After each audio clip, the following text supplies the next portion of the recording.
A young warrior named Jinta has sworn to protect a priestess in a secluded mountain village. When demons emerge to threaten the shrine, he is sent into the forest to hunt them down. But what he discovers there alters his fate forever, setting him on a journey that spans space and time. As he traverses centuries of history, Jinta is forced to confront his dark destiny and unravel the truth behind a single haunting question. Why does he wield the sword? The anime begins in 1830, with a young girl screaming as she is brutally beaten by her father. She pleads for help from a boy named Genta, who watches in despair, unable to intervene. Her father locks her away in a confined space despite her pleas. Later, Genta checks on his sister, Susan, only to find that she has managed to escape. He rushes to find her and sees her standing by the path, noticing that one of her eyes has turned red.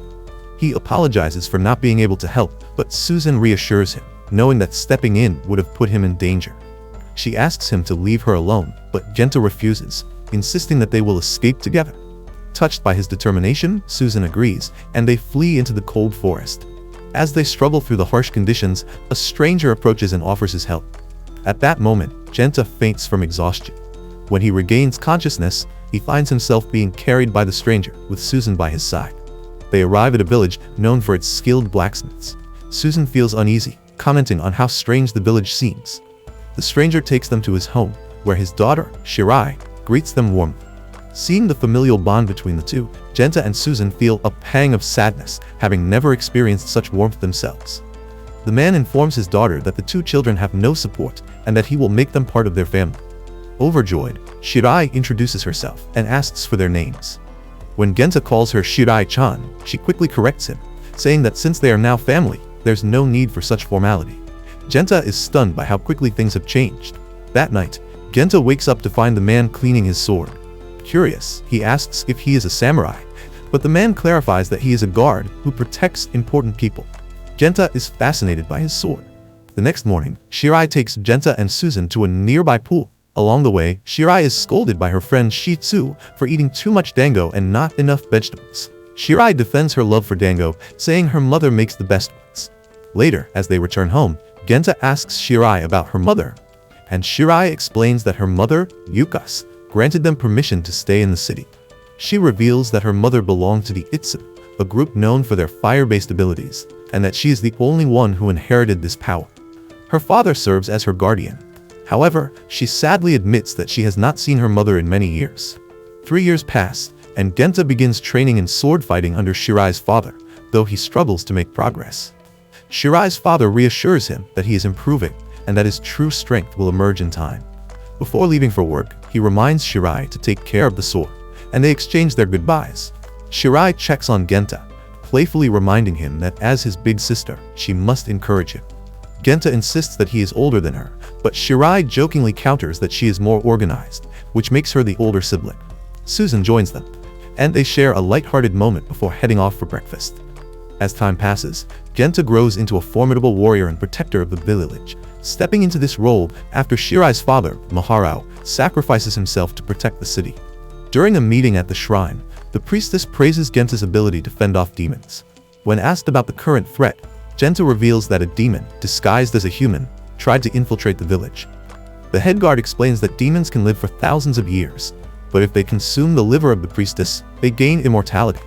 He recalls how the previous priestess, Yukas, was killed by a demon, and Maharao gave his life to defeat it.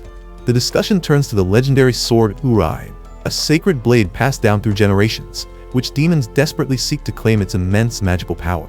A guard named Kiyamasa expresses doubts about Genta's abilities, claiming he lacks the talent to protect the city. Genta confronts him, but the priestess intervenes, reminding them of the respect required in this sacred space. Later, when the meeting concludes, the priestess asks Genta to speak with her privately. She urges him to drop the formalities and call her by her real name, Shirai. Blushing, she confesses that she has always wanted him to interact with her informally, as he is the only one who can. Genta hesitates, maintaining that she is the priestess and must be respected.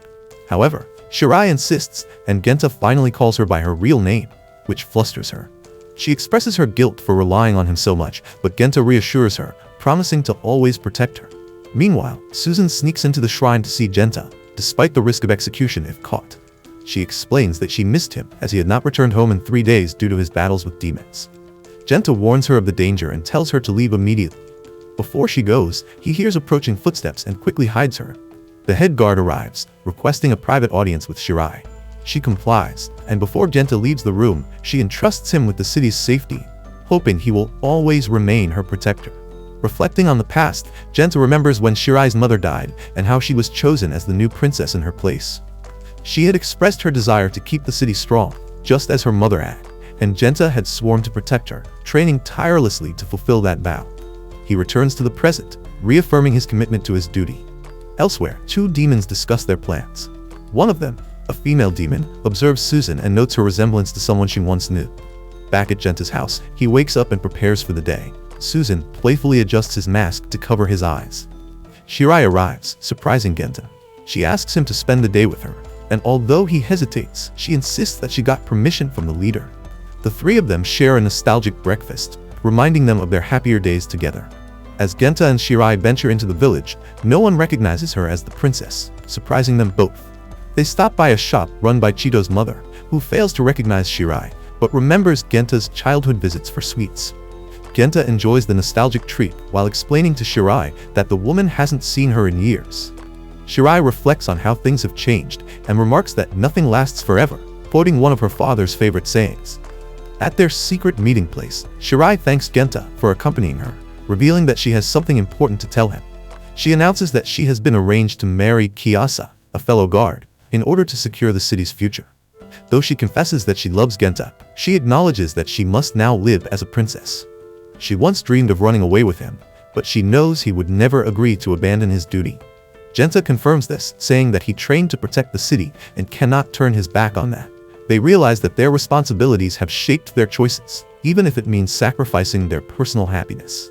Meanwhile, Susan is left alone when a demon approaches her. Elsewhere, Shirai informs Genta of two demons spotted in the forest and orders him to eliminate them, while Kion Masa protects her. Genta sets out to complete his mission but is stopped by Kiyasa, who confronts him about his feelings for Shirai. Genta brushes him off, declaring that protecting the city is his only priority. In the forest, Genta battles a powerful demon. The creature taunts him, speaking of humanity's fleeting existence and the drive to surpass one's limits. Despite being injured, Genta fights back, severing the demon's hand. The demon, impressed by his skill, remarks on the power humans wield through sheer determination. Meanwhile, Susan encounters the female demon, who reveals that Susan is also a demon.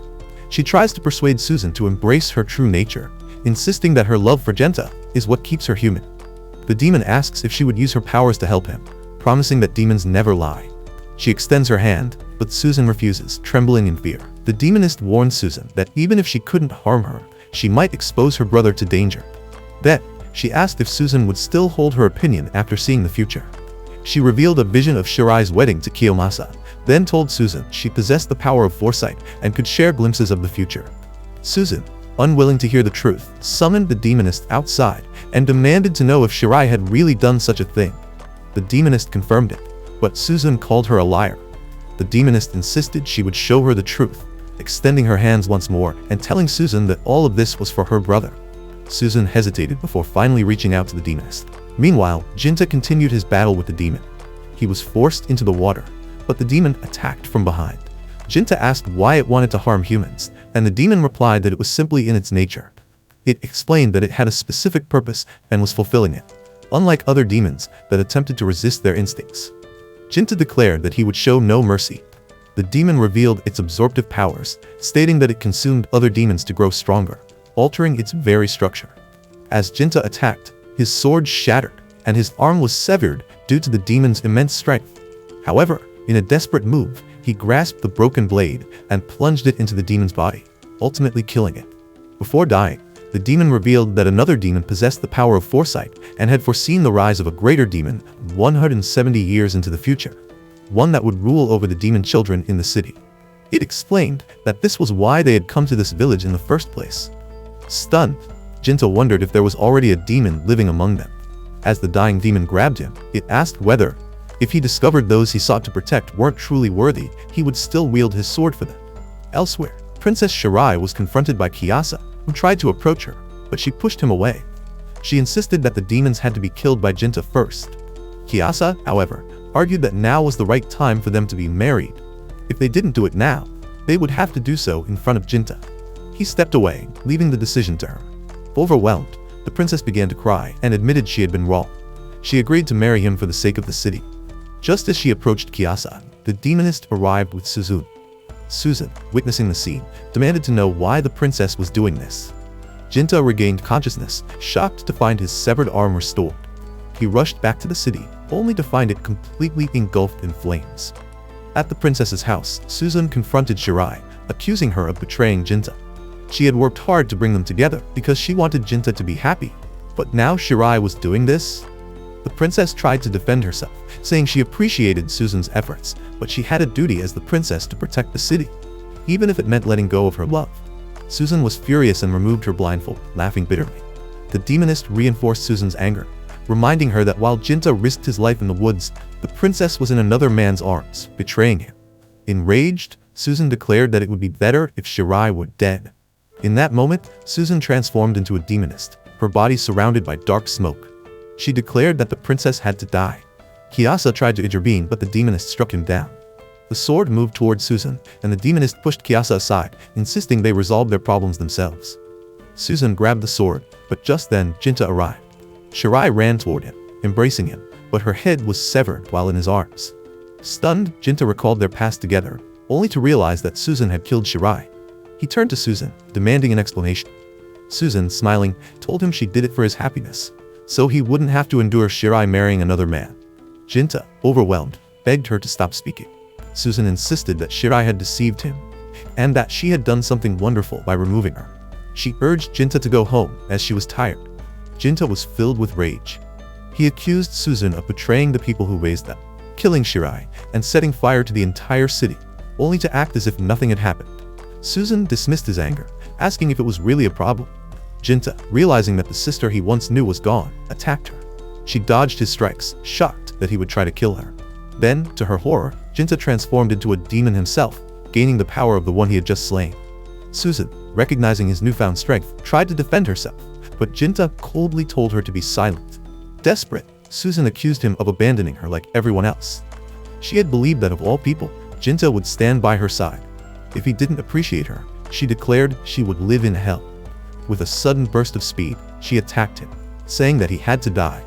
She drove her hands into his body, but when she tried to pull them out, she found she couldn't move. Jinta retaliated with a devastating strike that sent her flying, yet she stood once more. Jinta prepared to attack again, but another demonist intervened, taking the hit instead. The she-demon urged Suzun to escape, and Suzun fled. Jinta tried to pursue her, but he was unable to free himself from the she-demon's grip. As Suzun left, she told him she was angry and would tear everything apart. She promised to return one final time. The she-demon, laughing, declared that she had achieved her goal. Jinta pulled his hands free, accusing the demons of spilling blood to accomplish their ends. The she-demon confirmed it, stating that demons would no longer remain myths. She saw the future. Darkness would overtake the human world, and demons would reclaim their place. She died. Jinta carried Shirai's body, reflecting on all his training and how he had failed to protect her. Overcome with fury, he packed his belongings and prepared to leave the city. He approached the captain of the guards, who asked where he was going. Jinta replied that he was leaving to retrain and become strong enough to fight the great demon when it arrived. The captain questioned whether he truly meant to kill Suzun. Jinta admitted that while he had once loved Shirai, now he could only hate her murderer. He had to end things, no matter what. The darkness inside him urged him to kill Suzun. The captain observed that despite becoming a demon, Jinta still had dignity. He handed him a sword, it declaring that this marked him as a Rei, bound to follow the traditions and rules of the city. He added Kaji to Jinta's name, giving him the title Jinta.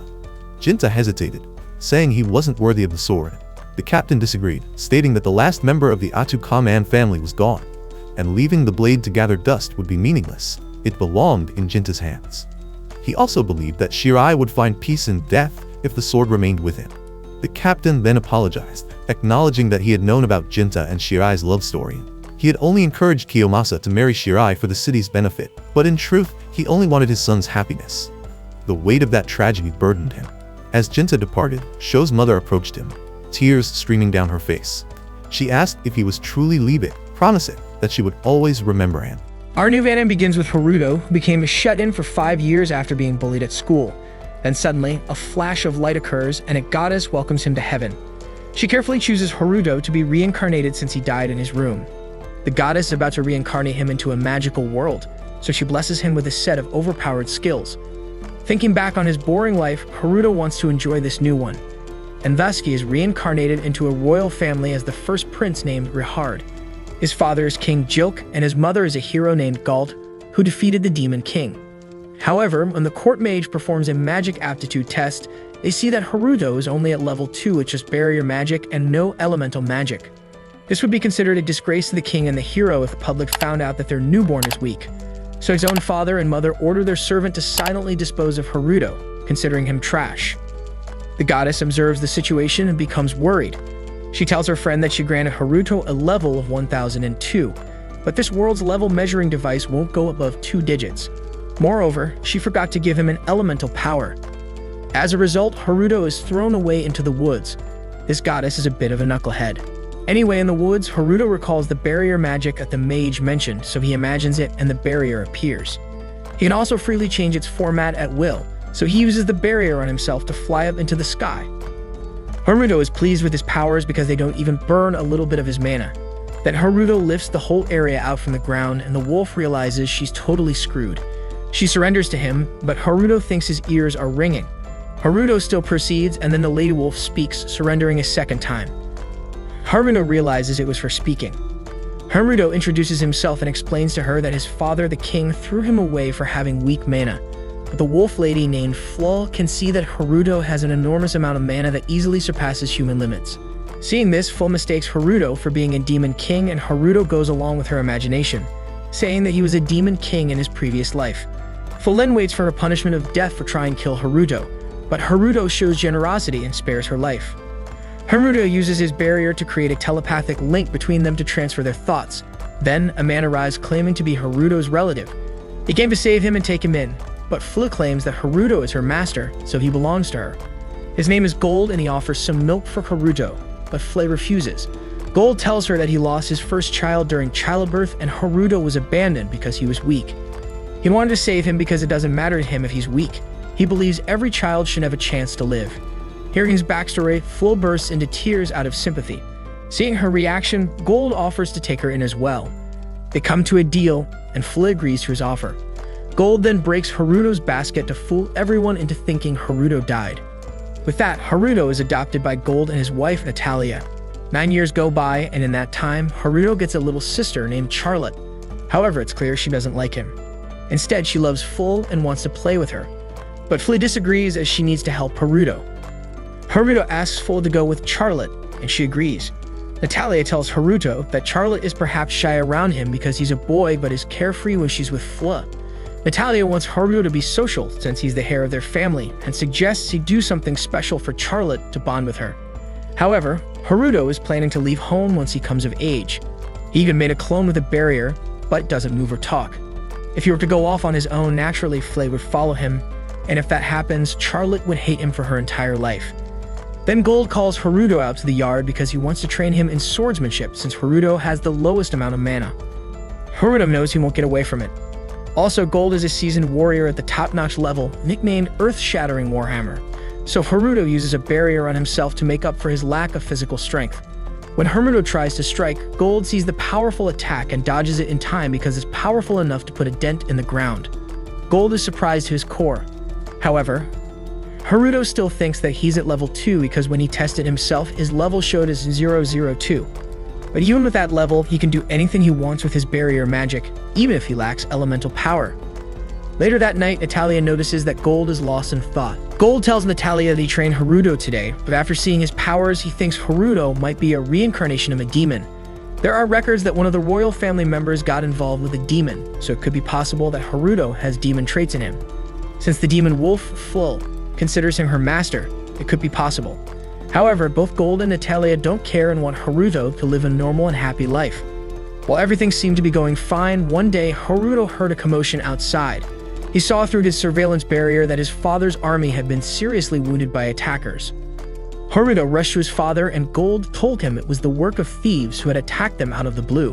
Fla blamed Gold for his incompetence, which put Haruto in a bad mood. He healed almost all the wounded soldiers with his barrier magic, but didn't tell anyone he had done so. Later that night, when Haruto woke up to answer Nature's call, he saw Fla standing outside his room. Haruto realized she was still upset because he had gotten angry at her earlier. She really was cute. Haruto apologized for losing his temper, and then he and Flay went outside. He used his surveillance barrier to locate the thieves who had attacked Gold and his army. Fortunately, one of his cameras spotted them, so Haruto quickly used his barrier to fly himself and fully to their location. Incidentally, Charlotte saw them flying away. At the thieves' hideout, some soldiers were involved with them. Unfortunately for them, Haruto arrived, taking down their guards. He quickly froze the thieves with his barrier magic, and when one of them tried to speak nonsense, Haruto made an example out of him. After tying them up, the captain of their group told Haruto that they were soldiers of the neighboring empire infiltrating to cause chaos. They even had a mole working for them, helping them pass the borders of the empire. That was all they knew. Haruto realized that someone more influential than Gold must be behind this plan. The attackers begged for their lives, but Haruto ordered Full to burn down the entire fort, as he couldn't spare those who had attacked his father. Full burned it all down. Now the matter at hand was to find out why the Imperial soldiers were involved in attacking his father. For the time being, Haruto sent an anonymous letter to inform Gold about this. He mentioned the mole at the border and how he had taken down the thieves and their fort. Somehow, Gold also suspected the involvement of the Imperial family. Meanwhile, Charlotte wanted to know who had helped them. Gold suspected Full, given she was a demon and a powerful one at that, but Charlotte remembered seeing Haruto and Flea flying. She asked Full, thinking there were two Harutos. When she saw Haruto flying, she ran to his room but found him sleeping like a log. However, she couldn't sense Haruto's overwhelming mana while he was asleep. Flay was impressed that Charlotte could sense Haruto's mana, and as few people could do that. Charlotte wanted to know more about Haruto's powers, but Flay kept silent. Charlotte later told Haruto about this, and he started setting up more surveillance barriers to keep an eye on her movements as he wanted to hide his powers from her. For several days, Charlotte kept following Haruto whenever he tried to sneak out, spying on him. Finally, on the 7th day, the situation reversed and Haruto was the one keeping an eye on her. Natalia and Charlotte were about to go on a trip. Haruto suddenly received an alert from the barrier he had placed around Charlotte, indicating they were in danger. Their carriage was attacked by Imperial soldiers. Natalia fled to save Charlotte, blocking their magic attacks, but one spell hit her leg. Haruto communicated with Charlotte through a barrier spell, guiding her to safety. Natalia noticed someone was guiding Charlotte but didn't question it. However, their escape led them to a high cliff. Even so, Natalia jumped off and landed roughly. Charlotte pointed out a cave where they could hide. Natalia took her inside and saw it was filled with luminous plants. She told Charlotte she would go out to find the hero who had helped them reach the cave and asked Charlotte to stay hidden. Just as Natalia left, the cave was covered by an illusion spell and the attackers found her. Natalia considered ending her life rather than being captured, but her dagger was shattered into pieces and an electric shock knocked her out. Haruto arrived just in time, furious that these men had harmed his mother. With a single command, he sent them flying away. He brought Natalia into the cave, asking Charlotte to look after her. She stopped him and asked if he was the hero who saved people and punished sinners. Haruto hesitated, as it was such a childish question, but eventually, he went along with it and accepted the role of a hero, asking her to keep it a secret. After cleaning up the mess, Haruto returned home and Gold got the news of their situation. He wanted to thank the mysterious hero who had saved them. Gold then asked Haruto about the incident, but Haruto remained calm, not worried about the Imperial soldiers, which Gold believed. Natalia and Charlotte then returned home and Gold was relieved to see them safe. For the first time, Charlotte showed affection for her older brother, shocking both of her parents. She kept it a secret that Haruto was the one who had helped them. As episode 3 starts, Charlotte now goes to Haruto every day to play with him, and Haruto doesn't dislike it, especially seeing her cuteness. However, Charlotte gets drawn to his surveillance screen and thinks it's ancient magic. Haruto explains that it's hard to learn Wasp magic without proper information. Charlotte then takes Haruto to the castle's library, and he realizes for the first time that their castle has a library. Charlotte picks up a few books on ancient magic like a real librarian because their mother, Natalia, and Full always read these books to her. Since she can't read herself, she sits on Haruto's lap to read the book, but Haruto tells her to sit beside him on a chair. However, Charlotte is used to sitting on Flea's or her mother's lap while reading. Haruto begins reading the book and discovers that gods can travel between worlds, similar to the anime he used to watch in Japan. Hearing this, Charlotte becomes excited and wants to know more about anime. Haruto tries to explain that it would be difficult for her to understand, but she insists. So Haruto simply explains that anime is like moving pictures. Seeing Haruto's enthusiasm, Charlotte wants to see Anaheim as well. Haruto is swayed by her cuteness, and after 2 weeks, she somehow brings Google into this world. Since there were many genres, Charlotte gets a bit confused, but she eventually chooses a magical girl Anaheim and becomes instantly captivated by it. However, the Anaheim is in Japanese, so she wants to learn the language even though she's still a child. Haruto goes along with it and teaches her the basics. She turns out to be a genius, mastering the language in just 2 hours, and soon she starts searching for word meanings on Google herself. 2 weeks pass in an instant, and Charlotte's love for Anaheim grows fully, especially for zombie and Power Rangers type Anaheim. Haruto doesn't want to let her watch Anaheim all day long, but she looks so cute while enjoying her shows. However, it could affect her health, so as a big brother, Haruto decides to be a bit strict. Since she's becoming an otaku, Charlotte wants to start another season of Anaheim, but Haruto stops her, setting a ground rule of watching Anaheim for only 3 hours a day, as it's not healthy for a kid to watch that much TV. This comes as a real shock to her. At dinner, Charlotte is dozing off, so Gold asks Haruto what she's been up to as she spends all her time with him. Charlotte quickly gets up to tell them that she's studying ancient magic with Haruto. After dinner, Charlotte continues to follow Haruto with her puppy dog eyes for more Anaheim, but Haruto is firm about the 3-hour rule. She can tags along in the bath because she has nothing else to do besides watch Anaheim. Typical otaku behavior. Charlotte notices Haruto's royal birthmark, but she has no idea it's a royal mark and instead thinks it's a hero's mark. Finally, when it's night, Charlotte is still sticking to him while their mother, Natalia, enjoys herself and supports Charlotte from afar. Then the day comes when Gold leaves to wipe out the remaining thieves, and Charlotte starts worrying about him. She wants Haruto to do something since he's the hero of justice. Haruto, once again swayed by her puppy dog eyes, gives in. She wants Haruto to transform like a hero, so he fulfills her wish by choosing the look of La Luche Vi Britannia. Charlotte wants to tag along as well, but Haruto refuses because it's dangerous, seeing her sad. Haruto gives her a live surveillance feed, which brightens her up.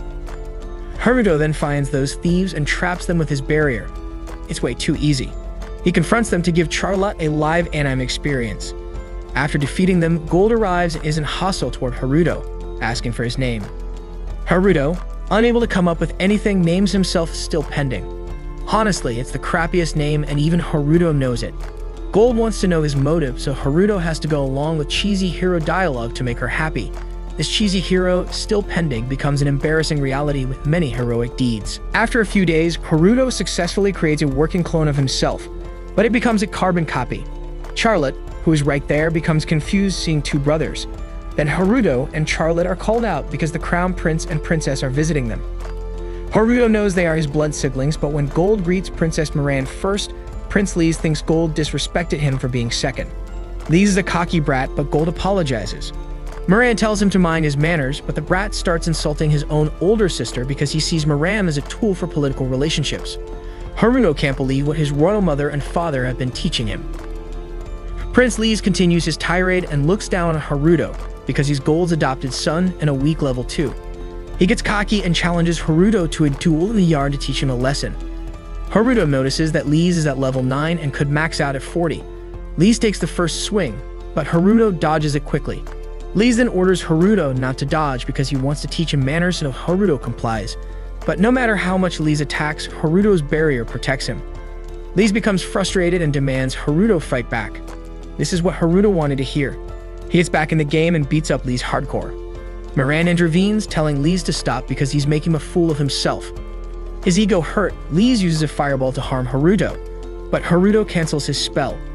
Once again, Moran tells Lise to stop, but he thinks Haruto is cheating because it takes an intermediate mage to cast Magic Absorb. Hearing this, Haruto decides to return every fireball he absorbed, and Lise has no choice but to admit defeat. As a big sister, Moran apologizes to Haruto, but he doesn't mind and takes his leave. Haruto wonders if his royal mother and father are still keeping tabs on him, but then again, they did throw him away for being weak. Haruto realizes anything is possible. And with that, our episode 3 comes to an end. Subscribe to the channel and hit the bell icon to receive the latest updates on my newly uploaded video. Shio finds himself being attacked by a group of jealous hooligans, all furious and accusing him of stealing their boss's girlfriend, Shenyao. Just as they're about to permanently alter his face, he makes a desperate leap into the water, ready to meet his end. However, instead of drowning, he stumbles upon a mysterious object, a super Q lying at the bottom of the water. Upon touching the Q, a strange energy surges through his body, and he is granted an unbelievable cheat system that makes him overpowered in real life. Ever since Xiao was a young boy, he had always been known as the cool kid, admired by his peers. But everything changed one fateful day when he shed tears in front of everyone. His vulnerability became a source of ridicule, and he was mocked by his classmates. Shen Yao, who had always been his close friend, saw him sitting alone, sulking outside the school after the incident. She approached him, offering comforting words of encouragement and helping to patch up his wounds, showing kindness when he needed it the most. Days passed, and during one of their study sessions, Shen Yao received a mysterious phone call from an unknown number. The caller urgently warned her to escape as dangerous individuals were coming to collect her. As Shen Yao tried to make sense of the cryptic message, she suddenly found herself in a different realm, a strange and ominous version of the library, surrounded by men in suits, and all the other students had seemingly vanished. The mysterious caller guided her to a hidden room, where she was rescued by a man shrouded in secrecy. Just as he managed to save her, the man was confronted by a group of relentless attackers armed with energy guns. Despite the odds, the man's incredible agility and strength allowed him to evade the attacks and defeat his enemies one by one. The fight escalated to a dramatic aerial battle, with the man fending off his pursuers, including a powerful opponent who levitated an entire building and hurled it at him. The mysterious savior, however, shattered the building into cubes and used them to strike back, eventually sending the final enemy into a different dimension. As the battle ended, the protective watch on Shen Yao, which had kept her safe, suddenly transported her back to the library, where she was asleep, unaware of what had transpired. When she woke up, she found Xiao beside her, and they continued their studying, with no memory of the bizarre events. Years later, Xiao finds himself once again in a dangerous situation. He's being beaten up by Sun Jun, the leader of the North City gang, and his underlings. The cause of this attack? Shen Yao's confession of her feelings to Xiao in front of their friends. Sun Jun, a possessive admirer of Shen Yao, had taken it upon himself to teach Xiao a lesson.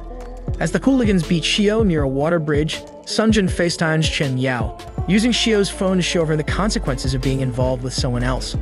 Although Shen Yao protests, Sun Jun is determined to punish Xiao. Just as Xiao refuses to back down, he headbutts one of the gang members and leaps into the water to escape his attackers. Sun Jun's men are furious and frantic, shouting for Xiao to stop playing around and emerge from the water. But Xiao, sinking deeper and deeper, is consumed by despair, feeling like a useless failure for not being able to protect the girl he loves. Just as he contemplates his impending demise, he notices something shining at the bottom of the water. Curious, he investigates and discovers a glowing cube. Upon touching it, the cube enters his body and begins to burn with intense energy, causing him excruciating pain. He soon finds himself within a cosmic cube, unsure of what's happening.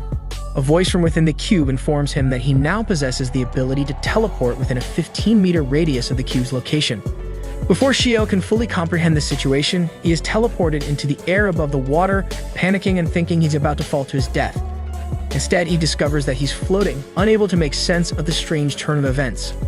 Below, the hooligans continue searching for him, while Sun Jun, sensing a strange presence, looks up only to find nothing. Xiao, however, has already been teleported to a classroom. Confused and disoriented, he is bombarded with questions by the voice within the cube, which is now communicating directly with him, where he's not spotted by a guard. The cube transports him back to his room. As he cleans himself up, Xiao receives a phone call from Shen Yao, who had been worried since she saw him fall into the water. She had feared he was dead, but is relieved to hear he's safe. Shen Yao suggests they report the incident to the authorities, as Sun Jun and his gang had gone too far this time. However, Xiao tells her to relax and not worry. He insists that she should get some sleep since it's late, cutting the call without revealing the truth of what had really happened. He knows that no one would believe his story, even if he tried to explain it. After the call, Xiao is left alone and the cube begins to speak to him again. It reveals that he is now the chosen user of a powerful artifact known as the Herodric Cube, the ultimate universe system. Despite its small physical form, the cube contains vast, unimaginable power. Xiao demands answers, questioning why the cube is helping him, to which the cube responds that it is here to assist him in achieving his ultimate goal, becoming the king of the world. However, Xiao has no interest in ruling the world. His only desire is to gain enough power to protect Shen Yao from the dangers that lurk around her. The cube informs Xiao that he can increase his strength and abilities by absorbing special energy gems. While regular stones can aid in leveling up, they provide only minimal increments in power. To gain true strength, Xiao must obtain special gems. The cube scans his surroundings and points out various objects, including his mother's diamond ring and his father's charismatite stone, as examples of things that hold no energy force. But when the cube detects an energy gem in the garden below, Shio prepares to dig it up. He uses his microwave radiation ability to locate the glowing gem and uncovers it from the soil. Though unimpressed by its modest appearance, Shio follows the cube's instructions and feeds the gem into the system. The gem pulsates with energy, increasing Shio's strength by 2 points and his endurance by 1 point. These improvements translate into real-life combat abilities, making Shio noticeably stronger.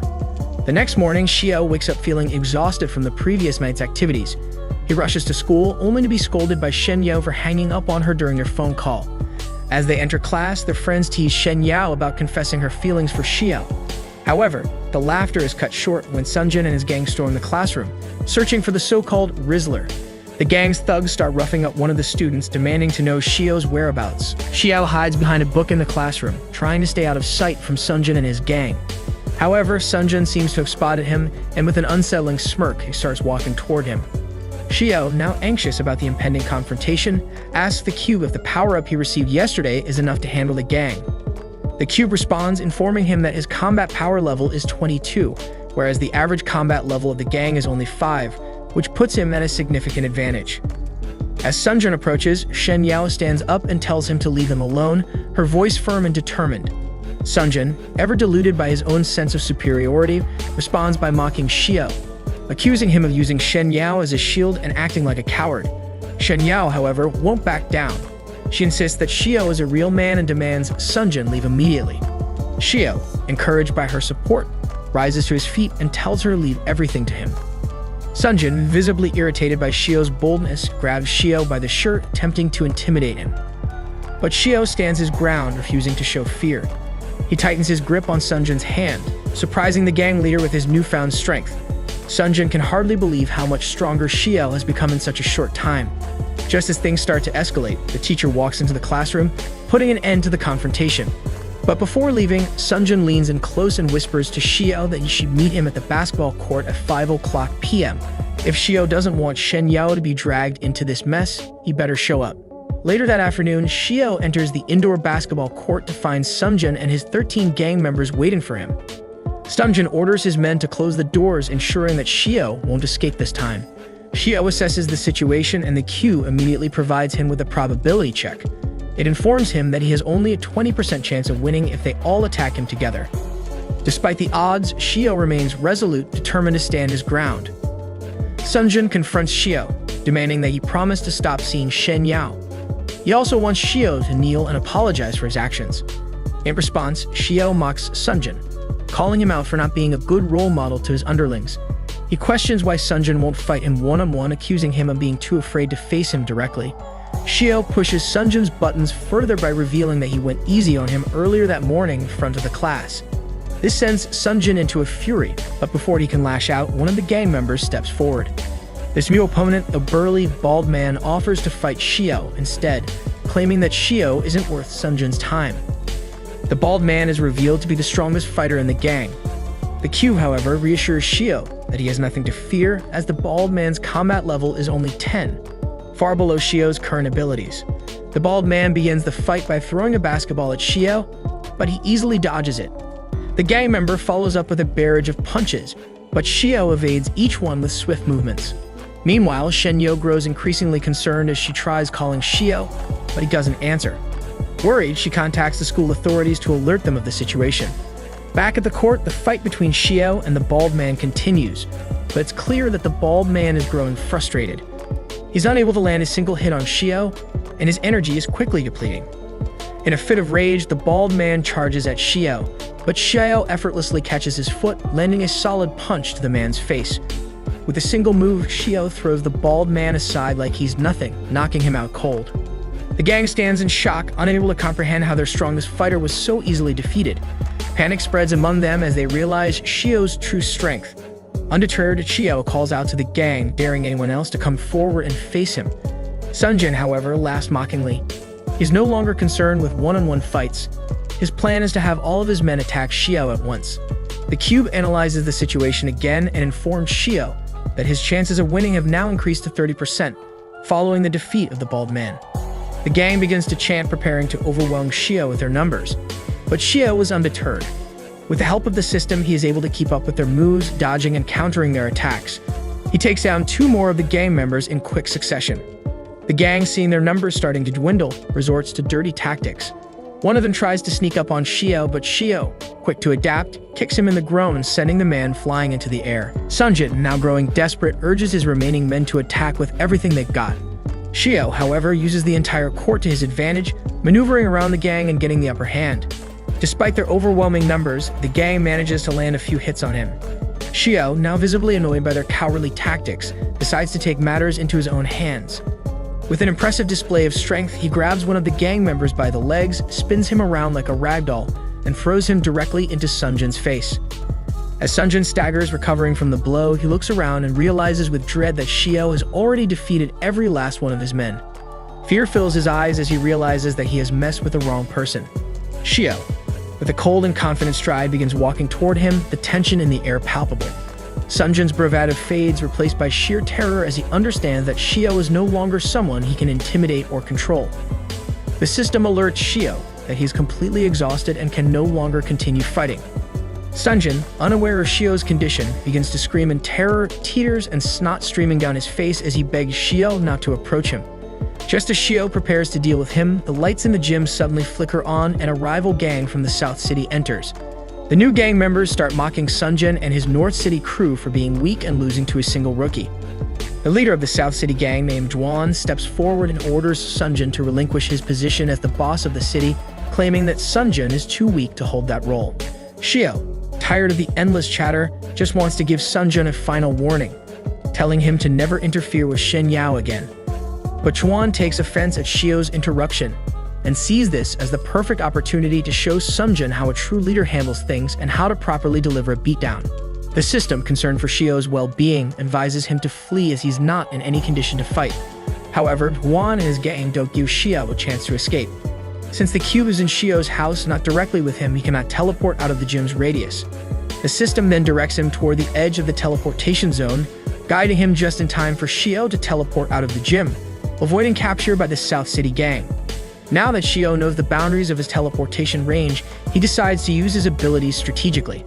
He turns off the lights and begins to ambush Juan and his gang, using the darkness to his advantage. When the lights come back on, Juan's gang members are all lying defeated, much to Sunjin's shock and disbelief.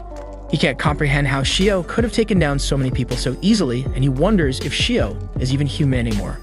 Meanwhile, outside the gym, a crowd begins to form as people bang on the doors, demanding to be let in. Shen Yao has arrived with the higher-ups, believing that Xiao may be in danger inside and possibly trapped. Before the door is opened, Xiao comes up with a plan to get out of this situation. He notices Sunjin attempting to flee and decides to give him one final opportunity to save face. Xiao calls out to him, telling him to hold up. Sunjin, completely desperate and broken, falls to his knees and starts slamming his face into the ground, begging for forgiveness in an exaggerated display. Xiao surprisingly agrees to spare him, but only if Sunjin promises to admit his faults to the school administrators and turn over a new leaf. He also makes one final demand. Sunjin must swear to never, ever bother Shen Yao again. When the doors finally open, the higher-ups and Shen Yao are shocked to find Sunjin on his knees looking utterly defeated. Xiao pretends to punch him in the face, making it seem as though Sunjin had gotten into a huge gang fight in the gym while Xiao was merely an innocent bystander who got caught up in a conflict. This clever ruse helps Xiao avoid further suspicion, and he walks away with the situation diffused. After the ordeal, Xiao reflects on what has just transpired. He understands now that he has reached the limits of his current abilities. If he truly wants to protect those he cares about, he needs to become much stronger. With this in mind, Xiao embarks on a new quest, seeking out gems to boost his power. Unfortunately, most of the gems in his city are either already owned by others or too expensive for him to afford. Determined, Xiao decides to venture into the mountains near his home in search of special stones. He purchases treasure hunting equipment to make the search easier, but soon discovers that finding these gems isn't going to be as simple as he thought. Many of the gems are located in places that are either too dangerous or inaccessible for him to reach. His frustration grows when he spots one final gem located 15 meters underground. It seems impossible to retrieve as he can't dig that deep. Just as he's about to give up, the system informs him that the area where the gem is located is hollow. This means he might be able to teleport inside provided there's a gap somewhere. Thinking quickly, Xiao walks over to a body of water nearby. He believes that if there's a gap in the hollow space, water might seep into the cave, Standing on the surface of the water, Xiao uses his microwave radiation ability to locate the opening. Once he identifies the gap, he successfully teleports into the cave where the gem awaits him. However, as he ventures deeper into the cave, he encounters an obstacle. The passageway leading to the gem is completely blocked, preventing him from teleporting any further. At this moment, Xiao feels defeated and frustrated. But just as he's about to give up, a gentle breeze blows through the cave, signaling the presence of another gap. Using the same technique, he locates the opening and teleports to the final destination where the gems are kept. Unfortunately, when he arrives, he finds that the gems are hanging from the ceiling, just out of reach. Determined not to fail, Xiao ties himself to a nearby rock to prevent himself from falling into the water below while he tries to retrieve the gems. Since he can only teleport a limited number of times, this rope method is his best option to safely collect the gems without risking his life. While collecting the gems, disaster strikes. One of the stones slips from his grasp and falls into the water below. Panicking, Xiao uses his microwave radiation to locate where it landed, but instead of finding the gem, he senses something far more dangerous, a massive snake lurking behind him. With his current power level, there's no way Xiao can win against such a creature. As the snake attacks, Xiao tries to defend himself with a shovel, but the snake is relentless, and during the struggle, Xiao backs up and falls over the edge of the cliff. The rope that had been holding him snaps, and Xiao plunges into the water below. The snake wastes no time closing in on him and preparing to strike. In a desperate mood to save himself, Xiao teleports into the queue, narrowly avoiding death. However, since he only managed to collect 11 out of the 12 stones, the system informs him that it's now possible to synthesize 3 gems to create a higher-level gem. The system explains that there are 3 levels of gems: elementary, intermediate, and advanced. Elementary gems offer only a small boost to attributes, but advanced gems can provide a massive increase in power and might even unlock special abilities. Excited by the possibility, Xiao tells the cube to synthesize the gems into advanced level ones. The system agrees but informs him that it will take 100 hours to complete the synthesis. Xiao is devastated by the wait, but the cube suggests that he absorb the remaining 2 gems he collected to level up. This will allow him to gain enough strength to defeat the giant snake when the time comes. After absorbing the 2 gems, Xiao teleports back into the cave. Thanks to his enhanced speed and spiritual attributes, he is now able to defeat the snake with ease. Once the creature is vanquished, Xiao retrieves the final gem, which turns out to be another elementary level stone. He decides to absorb it as well, further increasing his power. Meanwhile, outside the gym, Sunjun and Wan, still reeling from their defeat at Xiao's hands, find themselves bonding over their shared humiliation. They decide to go out drinking and plot their revenge on Xiao, vowing to get back at him for everything he's done. Meanwhile, Sunjun and Wan meet at a club. Wan's hell-bent on getting revenge against Huang. He wants to settle the score once and for all. Sunjun, however, doesn't think it's worth the risk. There's no way they could take Huang down, even if they combined the strength of both their gangs. Huang might be determined, but he's not delusional. He knows the odds are impossible. But then Huang reveals that he has a plan. He tells Sunjun that Lu is back in town. The moment Sunjun hears that name, his face turns pale with fear. He yells at Wan, warning him that even thinking about involving Lu is a death sentence. Wan insists he's not dumb enough to ask Lu for help directly. However, he is dumb enough to think he can manipulate Lu into taking out Wang for them. Wan reminds Sunjun that the reason Lu left town 2 years ago was because he got into a fight with someone even stronger than him, a man named Xiu Xin. Sunjun doesn't know much about Xiu, but he does recall that he had some connection with Xinyao. The next day, he was supposed to meet Xinyao for a date, but she was late. When he tried calling her, there was no answer. It was strange. Xinyao never ignored his calls. He figured she might just be busy, so he waited. But then he overheard someone nearby talking about a violent incident at her apartment complex. Wan immediately took off running. When he arrived, the place was crawling with police. Xinyao's mother was in tears. Xinyao had been kidnapped. The police promised to investigate, but Wang wasn't going to wait. That's when he noticed Sunjun lurking near the crowd. He instantly knew Sunjun was involved. Later, in a dark alley, Wang cornered him and demanded answers. At first, Sunjun played dumb, but after Wang punched a hole in a concrete wall next to his head, Sunjun folded instantly. He spilled everything about Huan's scheme. Meanwhile, Valan was already regretting everything. Lu had figured out that he was being manipulated, and he hated being used. But he also hated Shigu. If Huan's plan could bring Shigu out, Lu was willing to play along. That didn't mean Huan was forgiven. Lu was currently playing golf with Huan's face. In the corner of the room, Xinyao was tied up, terrified after witnessing what Lu had done to Huan. She avoided eye contact, but Lu walked right up to her. He told her he had a few questions, and she better not lie, or her face would be rearranged too. He asked about her connection to Shigu. Xinyao insisted she had no idea who that was. Lu didn't believe her. Records showed Shigu had risked everything to save her, so there was no way she didn't know him. It was possible, though, that Shigu had saved her without ever revealing his identity. Lu's butler voiced his concern. If Shigu did care about Shen Yao, it was odd that he hadn't shown up yet. And even if he did, the butler wasn't convinced Lu could win against him. Despite all the money spent hiring elite fighters, no one really knew how strong Shigu was. It might not be wise to hurt Shen Yao without a proper plan. Lu, understanding the risk, backed down. For now, he'd leave Shen Yao unharmed. Back with Wang, Sun Jun was finishing the full explanation. Wan's entire plan hinged on using Shen Yao to provoke Shigu. Sun Jun reminded Wang about the near kidnapping from years ago. While the public believed a random hero saved her, it was actually Shigu. Since that day, Shigu had stayed hidden. The only time he left a trace was when he broke 2 of Lu's fingers. Lu had been hunting him ever since. Wang decided to exploit that hatred by giving Lu info that led to Shen Yao's kidnapping. Sun Jun, for the record, was against the whole thing. Wang had heard enough and let Sun Jun go, since he wasn't part of the plot, and headed off to rescue Shen Yao. When he arrived at the construction site, his system warned him 7 powerful martial artists were waiting inside. Wang realized he was in for a real fight. He asked the system if the advanced gem he was waiting on was ready, but still needed 30 minutes to synthesize. He could wait for his power boost, but Shen Yao could be in danger and didn't have time. As he walked toward the building, Lu and his crew spotted him. Though Wang wasn't Shigu, Lu thought it would be entertaining to toy with him. He ordered his fighters to attack, but only one at a time. Jumping Wang all at once wouldn't be fun to watch. Wang walked up to the front gate, ready for the battle.